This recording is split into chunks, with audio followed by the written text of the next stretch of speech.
Saculus Julius non barbus est, in saculo eius est pecunia. Julius pecuniam in saculo habent. Quod numeri sunt in saculo tuo? Centum, Numic centum numi sunt? unus, duo, tres, quator, quinque, sex, septem, octo, nove, decem, quid, decem tantum, Julius Russus pecuniam numerat. unus, duo, tres, quator, quinque, sex, septem, octo, novem, decem.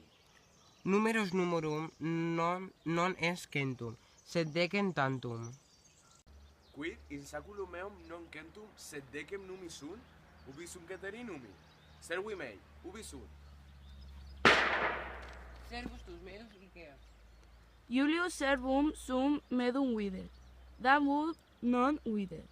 Medus adest, Davus non adest, sed abest. Julius et Aemilia et medus ad sunt. Davus ceterique servi absunt.